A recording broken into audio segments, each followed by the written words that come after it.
All right. I made sure that there's like no sound because the last time I've tried to do live YouTube is like copyright infringement. And I'm like, I want my dishwasher running.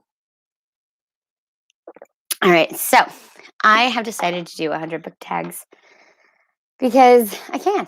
Yeah. You know, why not? Why not? As the kids say. So I'm going to be doing, I just watched Hannah Books and Other Things do this tag. And so I decided this would be the perfect one just to hop in and start. So first I want to tell you I don't have a lot of physical books. A lot of my books are digital. I actually really enjoy audio books, which I know can be a bone of contention here in on the booktube community. But nah, I say if it brings you joy, who cares? Mm, water. Jill saying. So back to the book tag. So I say so a lot. I was listening to a webinar, someone was talking, and she kept saying, And I remember being really judgy about it. And now, right here in my face. So. Okay, I get it. Thanks. All right. So just did it. The prompt is laying in bed, a book that you could or you have read in a day. And that is dealing with dragons. And I don't even have, I lost part of it when I was moving, and I used to have like a little section of it that didn't even have like the covers. It was just this little bit of book that I never got rid of. I bet it's in my lady cave, right? My crafty room is what we call my lady cave. Right now in there somewhere, but I couldn't find it, and I'm reorganizing in there, so we'll just leave that alone. But Dealing with Dragons is great if you are looking for like gosh, it's like okay, so it centers around this princess Cimarine, and she does not want to be a princess. She doesn't want to marry the prince, so she runs away and she becomes a dragon's princess because in this world, the ways that knights determine their worth is to go out and kill dragons. And so she decides that she's going to, instead of marry a prince, she's going to go to the dragon. And it's fantastic. It's just such a feel good read. It's like drinking chocolate milk, kind of wholesome. And it's delightful. And I think it was the first book I read as a kid or as a young teenager where it was like it was the expectations were pivoted. I think it was the first time I really saw that. So snacking, they talk about guilty pleasures, and Hannah talked about this too, and I agree with her. Like this idea of guilt for something you enjoy, I'm not into it, and so I chose like, what did I feel guilty about when I read it? And when I read, it's like Time of the Twins. Did anybody else read that series that was like there was like Raceland, who was like the sickly but like the super magical, but he was like attached to like like the chaotic dark stuff, and then his brother who was really good and nice, and like there's this whole priestess involved. And I just remember like I was very into Sunday school at the time, and I remember reading, I think it was also called The Crystal Shard. I think that's what it was. And I remember just like feeling really guilty as a kid reading it because it was about witches and dragons and things. And that was not a okay. So, in fact, I think I went in and did one of our Sunday school assignments was to read a section of scripture and create some kind of lesson. And instead, I brought in the Crystal Shard and talked about how it was fine to, both go to Sunday school and enjoy the magic of fantasy. Netflix is the next series, and it's like the next series you want to start. Oh, and I did have a book, and I left it in there.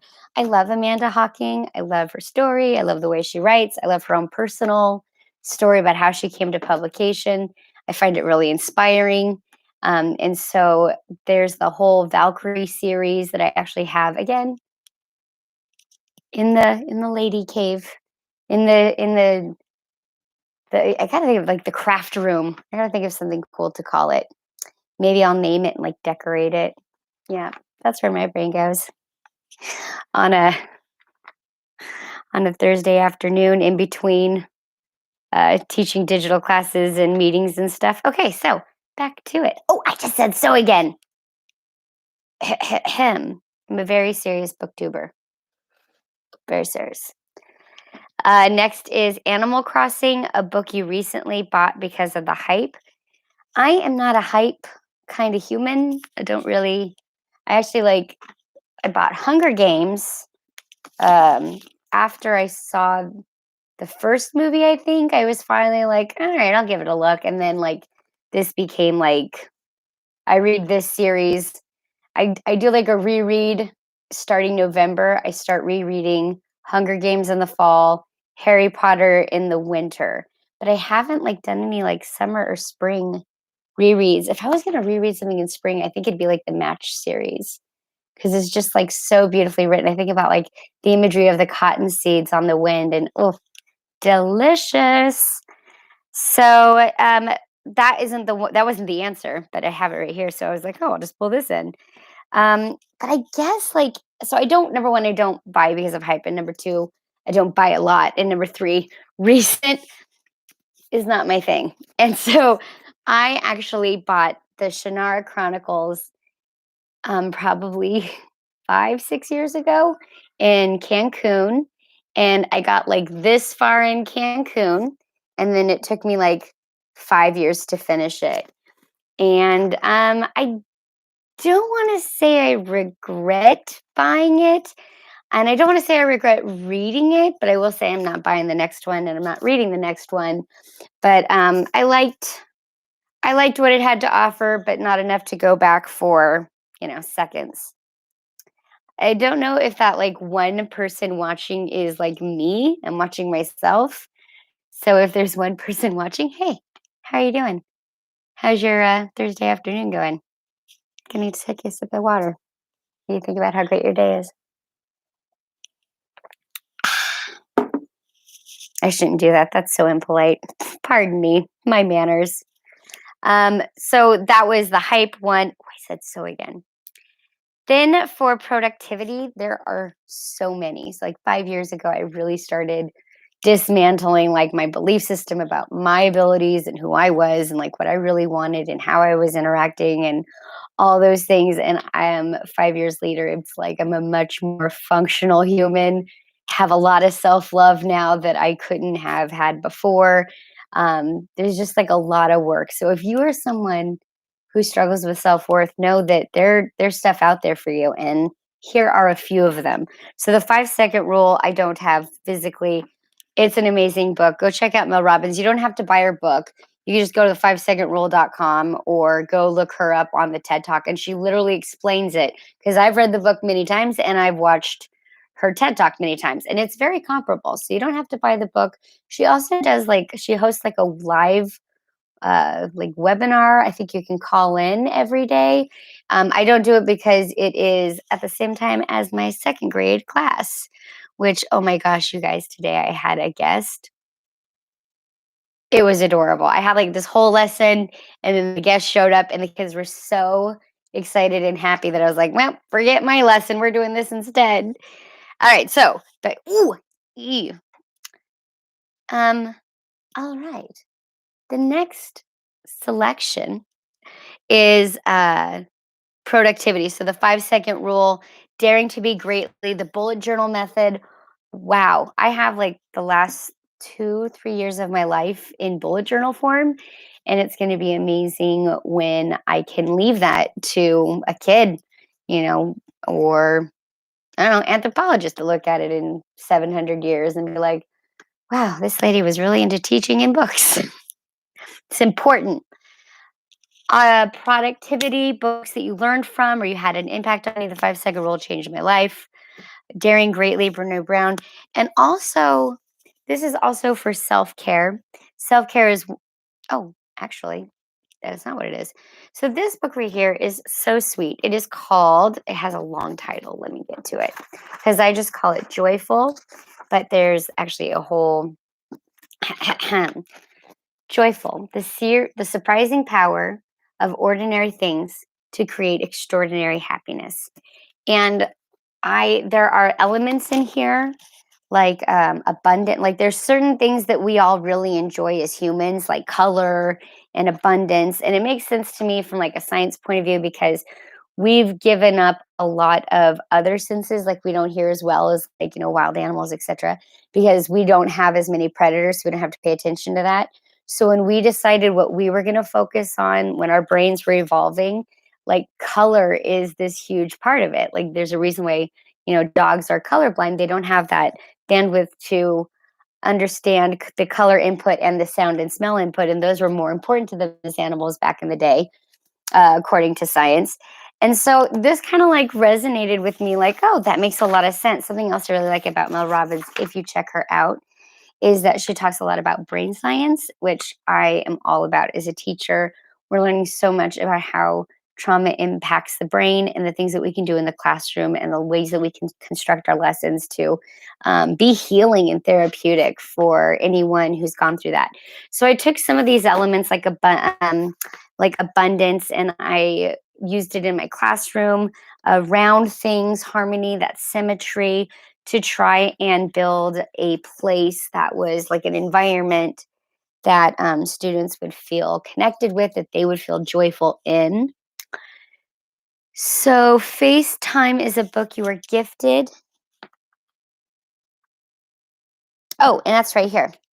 This was given to me by my mother in law, and it's called Almost Adulting. And it's probably really geared to here's the art, the author. Doesn't she look so sweet? Love it.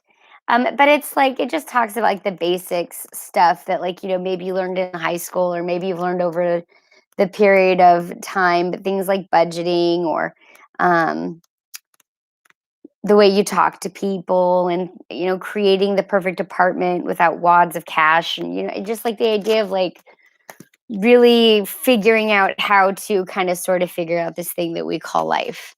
So self-care, it says, what is something you're doing for self-care? And like self-care is my jam. It is my bread and it is my butter. It is something I am really dedicated to, and it's something that I feel really confident that I'm talented at. I really do take steps to make sure that like I meditate every day, I do yoga every day, I write every day. Those are things to micro habits. If you're curious, or my mini habits, if you're curious, check out the YouTube channel Better Than Yesterday, and he talks about mini habits in a way that made a lot of sense to me. So that was the let me make sure that I said everything I was going to say. Yeah, I really do. I have routines that keep me kind of not always present. We can't always be present, but fairly present, and I find it's really elevated my mood. And like I said, the progress when it comes to joy and acceptance and mindset and really figuring out where to put your pleasure is been really valuable to me. Like for example, it always makes me sad when people talk about their subscribers and their numbers, because it's not that I don't want a million subscribers. Sure, bring it on. I'd love to be able to have, a gorgeous mansion here in the area that I live in. Sure, go right on ahead. And for me, like I really want I'm really big about, like, consume and lose. So, like, I watch, watch, watch, or I'll read, read, read, and then I completely lose out. I lose those pieces that I loved. And so I wanted to do this, book tag challenge of 100 book tags so that I really revisit these books and maybe write something in Goodreads about them, because I loved them for a reason and I got something out of them for a reason. And for me, that's what I mean when I say shifting the mindset. Instead of looking at the subscribers, I look at this as like I'm only going to edit projects I want to. I'm looking at this as in like this practice, this is where my joy is. If you're somebody and you're watching this and you're like, that lady's pretty interesting, why, thank you. And I totally lost what I was going to say. That happens when you go live. The bottom line is like if you're struggling with that, like looking at your subscribers, feeling downhearted, what I would suggest for you is to make your next project something you want to do, something that's valuable to you. because in the end, like, that's the point. The point is to make you happy. And that's why I came back to BookTube, because I liked it and it made me happy. All right, my friends. So that was like 15 minutes. That is BookTube book tag number 2 of the 100 book tag challenge. Thank you for being here with me, whether you were here live, hello, or if you are rewatching. Yeah, adios. See you soon.